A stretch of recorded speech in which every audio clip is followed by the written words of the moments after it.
তিনটে জিনিসের ক্ষেত্রে কিন্তু কখনোই কার্পণ্য বোধ করবেন না, টাকা খরচ করতে কার্পণ্য বোধ করবে না। কোন তিনটে জিনিস? Health, food and education. যে তিনটে জিনিসই কিন্তু আমাদের জীবনে অত্যন্ত প্রয়োজনীয় জিনিস।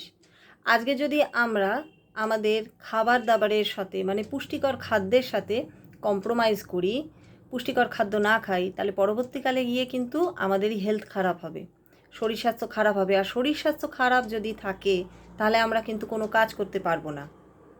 তাই খাবার দাবারের সাথে, পুষ্টিকর খাবারের সাথে কখনোই কম্প্রোমাইজ করা উচিত নয়। আর হেলথের ক্ষেত্রেও কিন্তু কখনো কম্প্রোমাইজ করা উচিত নয়।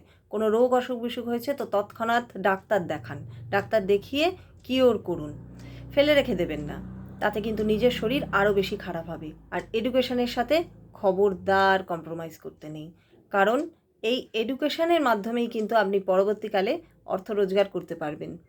কায়িক শ্রমের দ্বারাও অর্থ রোজগার করা যায়, কিন্তু এডুকেশন সঙ্গে থাকলে কায়িক শ্রমের সাথে আপনার স্কিল পারফরমেন্সটাও কিন্তু অত্যন্ত ভালো হবে, কারণ সেই বিষয়ে আপনার নলেজও থাকবে। তাই সব সময় কিন্তু এই তিনটে জিনিসকে কখনোই ইগনোর করতে নেই, বা এই বিষয়ে কখনোই কার্পণ্য বোধ করতে নেই পয়সা খরচার জন্য। তাই থিঙ্ক অ্যাবাউট ইট।